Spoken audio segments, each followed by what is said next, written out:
स्वागत है आप सभी का। आज के वीडियो में हम पढ़ेंगे जीवनी।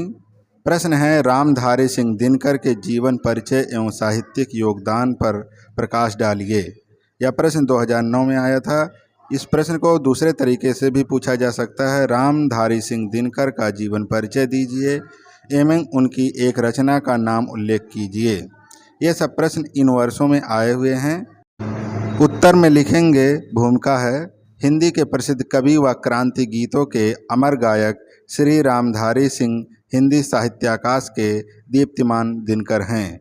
इन्होंने अपनी प्रतिभा की प्रखर किरणों से हिंदी साहित्य गगन को आलोकित किया। ये हिंदी के महान विचारक, निबंधकार, आलोचक और भावुक कवि हैं। इनके द्वारा कई ऐसे ग्रंथों की रचना की गई जो हिंदी साहित्य की अमूल्य निधि है। इसके आगे है जीवन परिचय हेडिंग है। दिनकर जी का जन्म सन 1908 ईस्वी में बिहार के मुंगेर जिले में सेमरिया नामक ग्राम में एक साधारण कृषक परिवार में हुआ था। इनके पिता का नाम श्री रवि सिंह तथा माता का नाम श्रीमती मनरूप देवी था।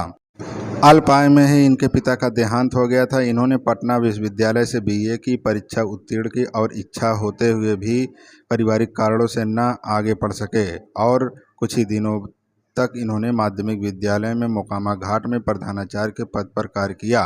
फिर सन 1934 ईस्वी में बिहार के सरकारी विभाग में सब रजिस्टर की नौकरी की। इसके बाद प्रचार विभाग में उपनिदेशक के पद पर स्वतंत्रता प्राप्ति के बाद तक कार्य करते रहे। सन 1950 ईस्वी में इन्हें मुजफ्फरपुर के स्नातकोत्तर महाविद्यालय के हिंदी विभाग का अध्यक्ष नियुक्त किया गया। सन 1952 ईस्वी में ये राज्यसभा के सदस्य मनोनीत किए गए।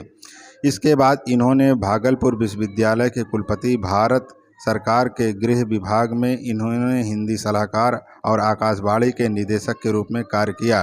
सन 1962 ईस्वी में भागलपुर विश्वविद्यालय ने इन्हें डीएलएड की मानद उपाधि प्रदान की। सन 1972 में इनकी काव्य रचना उर्वशी पर इन्हें भारतीय ज्ञानपीठ पुरस्कार से सम्मानित किया गया। हिंदी साहित्य गगन का यह दिनकर अप्रैल सन 1974 में सदा के लिए अस्त हो गया। रचनाएं हैं। साहित्य के क्षेत्र में दिनकर जी की उदय कवि के रूप में हुआ। बाद में गद्य के क्षेत्र में भी वे आगे आए। इनकी प्रमुख रचनाएं निम्नवत हैं। दर्शन एवं संस्कृति, धर्म, इस पर है भारतीय संस्कृति की एकता। संस्कृति के 4 अध्याय ये दर्शन और संस्कृति पर आधारित ग्रंथ हैं। संस्कृति के 4 अध्याय साहित्य अकादमी द्वारा पुरस्कृत रचना है। निबंध संग्रह है अर्धनारीश्वर, वट पीपल, उजली भाग, मिट्टी की ओर, रेती के फूल और इनके निबंध संग्रह हैं। इसके अतिरिक्त विविध पत्र पत्रिकाओं में प्रकाशित इनके अन्य निबंध भी आलोचना ग्रंथ शुद्ध कविता की खोज, इसमें कविता के प्रति शुद्ध और व्यापक दृष्टिकोण व्यक्त हुआ है।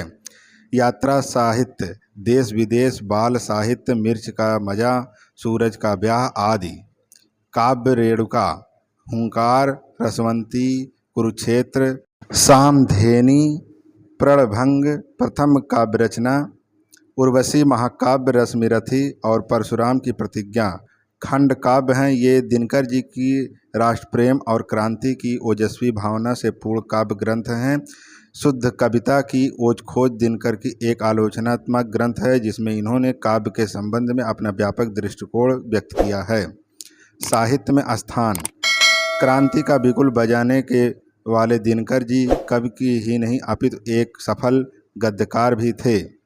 इनकी कृतियों में इनका चिंतक एवं मनीषी रूप प्रतिबिंबित होता है। राष्ट्रीय भावनाओं से संकलित इनकी कृतियाँ हिंदी साहित्य की अमूल्य निधि हैं जो इन्हें हिंदी साहित्य का आकाश का दिनकर सिद्ध करती है।